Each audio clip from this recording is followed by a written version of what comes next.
नमस्कार व्यूअर्स, मु दीप्ति आपण मानक मो चैनल दिप्तिस कन्नर को स्वागत करुच्ची। आज मु आपण मानक बादाम दिया सजना साग राई बनैकी देखेबी। या पूर्व मो चैनल रे सजना सागर आ गोटे रेसिपी बनैची एवं तार बेनिफिट्स मध्ये कहिची। आपण माने चाहिले मो चैनल प्लेलिस्ट को जे देखि परिबे, न नै ए वीडियो रे एंड स्क्रीन ने मु से वीडियो रो लिंक दे देबी। आपण माने चाहिले देखि परिबे। तो चलंतु एबे स्टार्ट करबा रेसिपी। एठी मु सजना साग को छड़े की भलो भाबरे धोई की काटी नेची।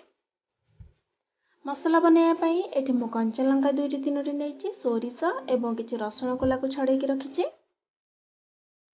गोटे मुठा बादाम को मुझे भाजी की तार चोपा को छड़े नहीं। एबे आमे सबको गोटे ग्राइंडर जार रे भरी नबा एवं तार गोटे पेस्ट बनै नबा।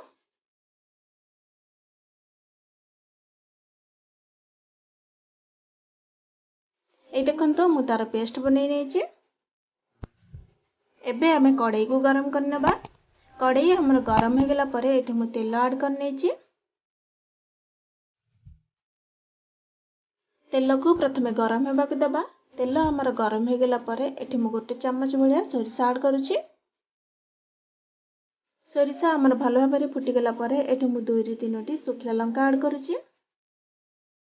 एबे मु सेथिरे फाळे पियाज को काटी के रखिथिली। एबे मु से पियाज को ऐड करनोची। पियाज को प्रथमे किछि समय भाजी नेबा।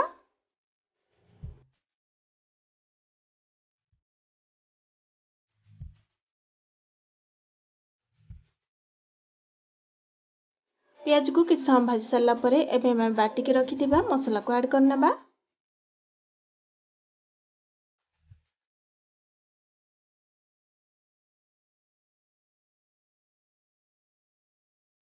एबे मु सही पत्तर रे अल्प टिके पानी देकी लागिथिबा बाकी मसला को मध्ये ऐड करनोची।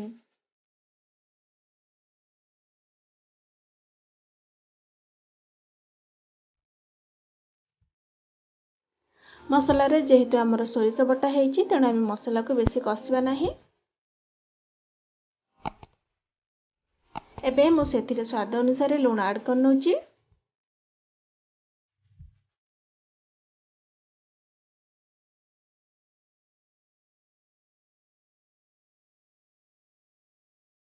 तीस रु 40 सेकेंड मसला को एबे भाबरे कसी सारला परे एबे हमें सेथिरे पानी ऐड कर देबा। एठी मु 1 रु 1.5 कप भलिया पानी ऐड करनोची।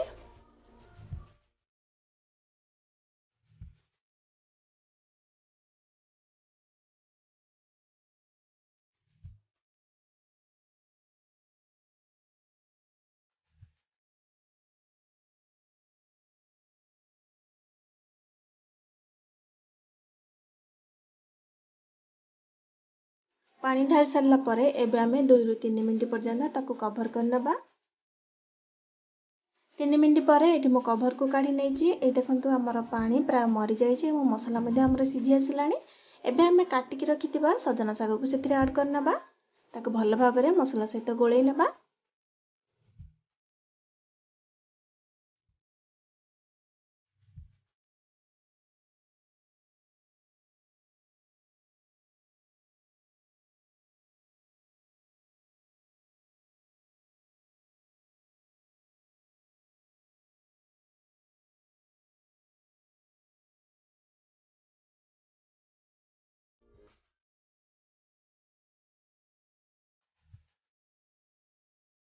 साग को भलो भाबरे गोळेई सारला परे एबे हमें जस्ट 1 मिनिट पई ताको टिके कवर करनबा।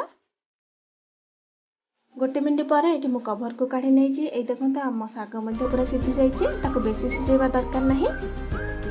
हमर बादाम दिया सजना साग राई एबे पूरा रेडी हो जायछि। आपण माने एहा को पखाल भात सहित किमा गरम भात सहित मध्ये खाई परिबे। भात सहित खाइबा को बहुत टेस्टी लागे ए रेसिपीटी। आपण मानकु मोर ए सजना साग राई रेसिपीटी केमिति लागिला कमेंट बॉक्स रे लिखि जणाइबे। जदि मोर ए रेसिपीटी आपण मानकु भल लागिला त मो ए वीडियोटी की गोटे लाइक कर देबे एवं जदि मो चैनल रो रेसिपी गुडी का आपण मानकु भल लागुची मो चैनल को सब्सक्राइब कर नेबे। एबे रहउची पुणी आसबी गोटे नया रेसिपी सहित। भल खांतु, भल रहंतु। धन्यवाद।